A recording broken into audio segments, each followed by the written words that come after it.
আমরা আজকে বাইনারি কোডের আরও একটি পার্ট শিখব, যেটা হচ্ছে গ্রে কোড। এবং গ্রে কোড বেসিক্যালি এটি একটি নন ওয়েটেড বাইনারি কোড। দু রকম কোড হয়, একটা ওয়েটেড আর একটা নন ওয়েটেড। নন ওয়েটেড মানে কি, যেগুলোর পজিশনাল আর মানে কোনো ওয়েটেড থাকে না। লাইক দ্যাট, আমরা সাপোজ ওয়েটেড করে যদি পার্সপেক্টিভ ভাবি, যেমন 8421, আমরা যদি বাইনারি নাম্বার বলি 12, তাহলে তার ওয়েটেড ভ্যালু কীরকম করে আমরা বার করি, এই দুটো জায়গায় 1 বসে দিই এবং 0, তার মানে 8 4 12, এবং সেই জন্য এগুলো 1 বসালাম, এগুলো নেই বলে এগুলো 0। আমরা সেইভাবে এইরকম পজিশনাল ওয়েট ক্যালকুলেট করতে পারি। বাট গ্রে কোডের ক্ষেত্রে এগুলোর কোনো পজিশনাল ওয়েট থাকে না। তো সেই কারণে আমরা এই গ্রে কোডগুলোকে নন ওয়েটেড কোড বলি। তো এখানে বেসিক্যালি কীরকম কোশ্চেন আসবে, যেমন আসবে কোনো একটা পার্টিকুলার বাইনারি নাম্বার বলা আছে, সেই বাইনারি নাম্বারটাকে আমাকে কনভার্ট করতে হবে গ্রে কোডে। খুব সিম্পল বিষয়। ওকে, তো এইখানে বার করার জন্য কিছু আমাদের ফর্মুলা আছে বা কিছু রুলস অ্যাপ্লাই করব, যার সাহায্যে আমরা এটা বার করতে পারি। প্রথমে আমরা একটা এক্সাম্পল দেখে নিতে পারি। সাপোজ বলা আছে 1001, এটা একটা বাইনারি নাম্বার, এটাকে কনভার্ট করতে হবে একটা গ্রে কোডে। ওকে না? ওকে, তো আমরা অ্যাপ্রোচটা কীভাবে করবো, অনেকে অনেক রকমভাবে অ্যাপ্রোচ বলে, বাট আমি যেভাবে বলছি যেভাবে করে দেখো, খুব ইজিলি আর তাড়াতাড়ি এটা করতে পারবে। সাপোজ ভাবো এইখানে যেটা বলে দেওয়া আছে, আমরা যদি এটাকে রিপ্রেজেন্ট করি B4, B3, B2 and then B1, মানে B1 মানে হচ্ছে 1, B2 মানে হচ্ছে 0, B3 মানে হচ্ছে 0 এবং B4 মানে হচ্ছে 1। ওকে, অ্যান্ড দেন তো আমরা এবার এর করসপন্ডিং যে গ্রে কোডটা হয়, সেই গ্রে কোডটাকেও আমরা লিখে নেব, G4, G3, G2 and G1। আমরা জানি না অ্যাকচুয়ালি আউটকামটা কি আসবে, বাট স্টিল আমরা এটাকে এখন এইবার আমাদেরকে কিছু রুলস অ্যাপ্লাই করতে হবে। নাম্বার 1, আমরা হচ্ছে গ্রে কোডের যে করসপন্ডিং বিটগুলোকে আমরা ক্যালকুলেট করব, সেটা কিভাবে ফাইন্ড করতে পারি। ফার্স্ট অফ অল বলা হচ্ছে যে আমার G4 যেটা হবে ইজ ইকুইভ্যালেন্ট টু B4। ওকে, তাহলে এখানে B4 কি ছিল, 1 ছিল, সো এখানে এটা 1ই হবে। ওকে, দেন আমার G3-র ক্ষেত্রে বলা হচ্ছে G3 is equal two B3 XOR of B4। আচ্ছা, আমি আরেকটু ইয়ে করে লিখছি ভালো করে। ওকে, G3 ইজ ইকুয়াল টু লিখতে পারি B4 XOR অফ B3। তাহলে আমার G3-র ক্ষেত্রে B4 এখন কি আছে, 1 XOR অফ B3 কি আছে, 0। আমরা XOR এর অপারেশনের ক্ষেত্রে জানি যে নাম্বার অফ ওয়ান্স যদি ইভেন হয় তাহলে সেক্ষেত্রে 0 হয়, বাট এখানে নাম্বার অফ ওয়ান্স কটা, একটা, তো সেই জন্য এটার আউটকামে কত আসবে, 1 আসবে। Then this is your G3, sorry, তাহলে এখানে আমরা 1 লিখছি। Okay, number 3, G2 it is B3 XOR of B2। তাহলে আমার B3 কি আছে, B3 আমার 0 আছে, B2 কি আছে, 0 আছে। নাম্বার অফ ওয়ান্স কত, ইভেন, তাহলে নাম্বার অফ ওয়ান যদি ইভেন হয় তাহলে আমার কি হবে, 0 হবে। Okay, and 4, the final part, this is G1 is B2 XOR of B1। তাহলে কি হয়, B2 হচ্ছে 0 আর B1 হচ্ছে 1, তার মানে 0 XOR অফ 1, তাহলে কি হবে, 1 হবে, কারণ 1 এখানে একটাই আছে।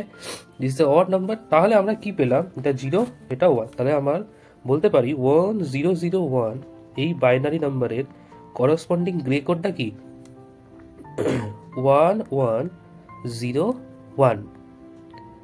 এইটা হলো আমাদের করসপন্ডিং গ্রে কোডটা। ওকে, তো আমরা বেসিক্যালি কি অ্যাপ্রোচ করলাম, যে যদি দেখি প্রথমে B4 যা ছিল অ্যাজ ইট ইজ G4-এ সেটা বসিয়ে দিলাম, এবং তারপরে এই দুটোর আমরা XOR করলাম, সেটা আমরা এখানে বসিয়ে দিলাম, তারপর এই দুটোর XOR করলাম, তারপর সেটা এখানে বসিয়ে দিলাম, তারপর এই দুটোর XOR করলাম, সেইটা এখানে বসিয়ে দিলাম। সিম্পল বিষয়। তাহলে আমরা যদি একটা জেনারেলাইজড যদি ফর্মুলা অ্যাপ্লাই করি, তাহলে কীরকম হয়, তাহলে G of n is equal to B of n, তাই না? যদি আমার n এর ভ্যালু হচ্ছে এখানে নাম্বার অফ বিটস, 1 2 3 4, তাহলে G4 is equal two B4। তারপরে কি হবে, G of n minus 1 is equal to B of n XOR of B of n minus 1। তাহলে এখানে n এর ভ্যালু যদি 4 হয়, তাহলে G of 3 is equal to B of 4 XOR of B3, যেখানে তাই করলাম। তাহলে তারপরে কি হবে, G of n minus 2 is equal to B of N minus one XOR of B of N minus two. তাহলে আপটির এটা কতদূর যাবে? G of one is equal to B of two XOR of B of one. Generalise formula, এটা চাইলেও মনে রাখতে পারো, না চাইলেও মনে রাখার দরকার নেই, জাস্ট জানার জন্য। দিস ইজ জেনারেলাইজ ফর্ম এবং অ্যাপ্রোচটা হচ্ছে আমাদের এইভাবে। ওকে, এরপরে নেক্সট যেটা আমাকে করতে দেবে সেটা হচ্ছে উল্টোটা, মানে আমাদের একটা গ্রে কোড বলে দেওয়া থাকবে, সেই গ্রে কোডটাকে আমাদের কনভার্ট করতে হবে অ্যাজ পার বাইনারি নাম্বার। ওকে না? তাহলে আমরা একটা এক্সাম্পল দেখি আগের মতো করি। সাপোজ বলা আছে 1010, this is grey code and convert করতে হবে এটাকে বাইনারি নাম্বারে। কীভাবে করবো? খুব সিম্পল। আমরা এখানে লিখে নিচ্ছি this is G4, this is G3, this G2 and this one, and আমরা পাবো কি B4, B3, B2 and B1।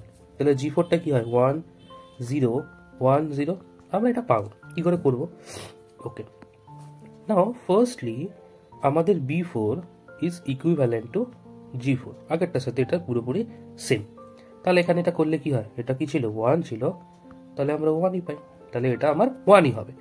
Then B3 ক্ষেত্রে বলা হচ্ছে this is B4 XOR of G3। তাহলে B4 কত পেয়েছি? 1 পেয়েছি, প্লাস G3 কত? 0, তাহলে এটা করলে কত হয়? 1 হয়। দিস ইজ XOR, সরি, তাহলে কত হয়? 1 হয়। দেন B2 তে কি হয়?